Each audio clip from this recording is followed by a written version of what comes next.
In 1924, there was a woman by the name of Mary Cover Jones. She is essentially known as the mother of behavioral therapy. There was a laporophobic boy who came across Mary Jones's presence. So laporophobic means scared of rabbits of all things, right? So there was a boy, little 3-year-old boy, who was scared of rabbits, and his parents brought him to Mary Cover Jones, who was a therapist at the time, and she essentially thought of this novel idea, which is not novel in this day and age. 100 years later, it's actually very common and probably something you've heard of in some sense, one way or the other.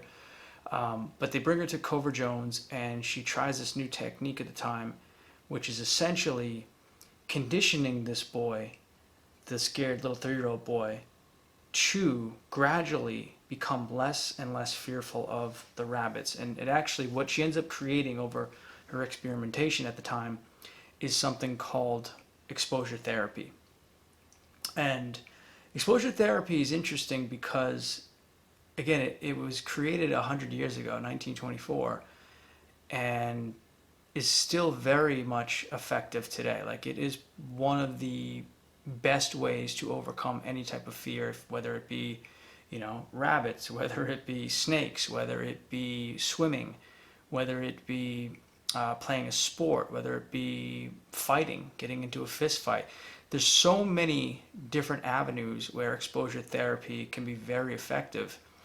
And the beauty of it is really in the controlled environment of it. So rather than just throwing yourself into the fire and, or like a sink or swim type of thing, which there's, other schools of thought that might be a right approach, but not, and many people that isn't the right approach, and it actually creates an even bigger phobia, an even bigger fear, which turns into a phobia, a lifelong phobia, and then a resentment and, the ability to not perform or even want to do said task, event, skill, etc. And so exposure therapy usually seems to be the much safer and, in the overall approach of things, the much more effective way to do things. So exposure therapy, although it is 100 years old, has basically the tried and true method, and it's really cool when it comes to different traumas, when it comes to fears, phobias, the fact that when you are in a controlled environment, you gradually, so you start off very small with, like, the most innocuous stimuli, and slowly, when you see that the patient or whatever individual is trying to get relieved of their fear, when you see that they're okay with that one innocuous, very safe stimuli, you gradually bring it up to the next step. And then when they pass that task, you bring it up to one step more, and so on and so forth, until eventually, in this case with the 3-year-old boy, he's able to pet the rabbit, he's able to play with the rabbit. Like many little kids, he falls in love and he's able to, have rabbits as pets, and he loves them now. And so the same thing can be said with anything, though. If you're swimming, if you're deathly afraid of the water, you don't want to just jump right in most cases, especially as an adult. I mean, sink or swim is more probably effective when you're younger and you don't have all these, fears and racing thoughts going through your mind. But as an adult, you dip your toe in the water, and then when you're okay with that, you put it to your knees, and then when you're okay with that step, you go to your waist, and when you're okay with that, you can go up to your chest, and then maybe you float in 3-foot tall pool, and then after that, it's just like gradually a very calming, easy task. And once you're able to perform that, sooner or later you get to a point where you're able to actually swim and do the end goal.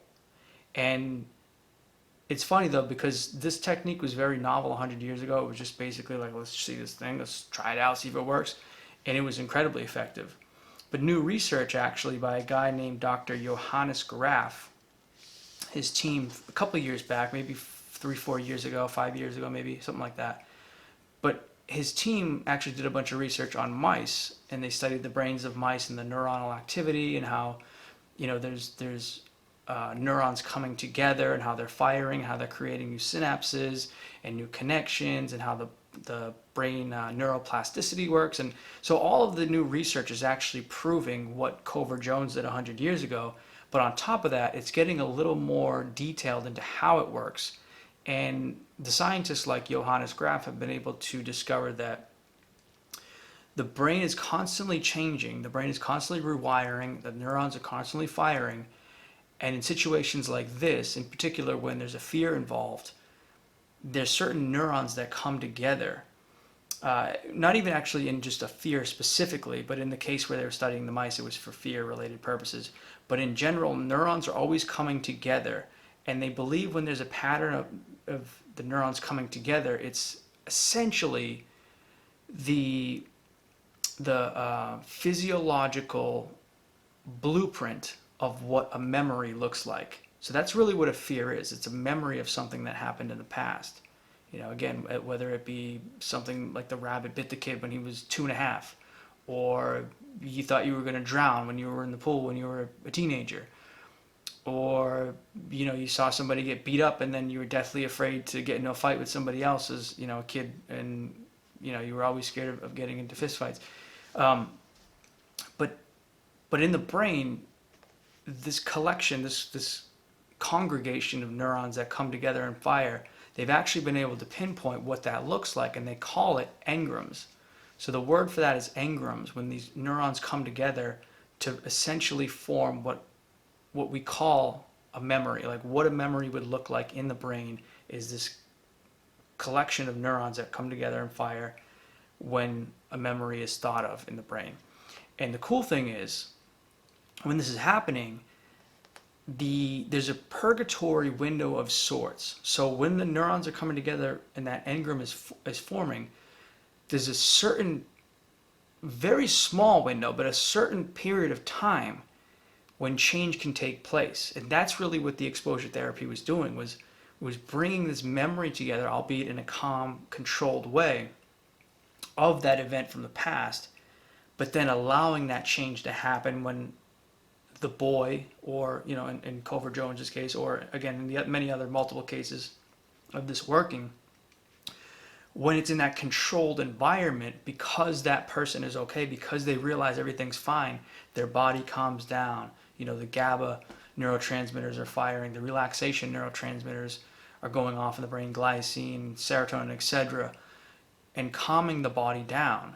And in that moment, when all the good chemicals are going off, those engrams form a new memory, and that new memory is a favorable one that can get over the fear from the old memory, the old engram forming, which was a fear-inducing one that had all the, you know, bad neurochemicals going off, the excitatory neurochemicals, the fear-inducing ones, the cortisol, the norepinephrine, the epinephrine, etc. When the brain is in fight or flight mode, those are the ones that fire. But if you have this exposure therapy and you gradually build yourself up, like I mentioned before, you're actually able to create these new engrams that are favorable ones, that are relaxing, calming, peaceful, or at least non-fearful, like neutral neurons that are just, you know, whatever. It's a snake. I don't love snakes, but, you know, it's a snake, whatever. Oh, you know, it's a swimming pool. I'm not the, you know, greatest swimmer in the world. I don't love the water like Michael Phelps, but I can jump in and swim around a little bit if I want to. It's like, it's a very beautiful thing when you're able to actually make these big changes. And again, it takes a little bit of time. It's not like an overnight thing.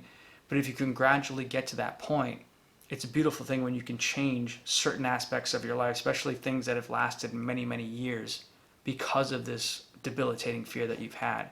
And science is just proving exactly what, you know, Cover-Jones proved 100 years ago in her very rudimentary thesis of how things would work, her hypothesis of what would work if she did it. I mean, it's kind of a common sense type of idea, but it wasn't so common back then. And even still now, a lot of people don't realize how effective it is, but it's very effective.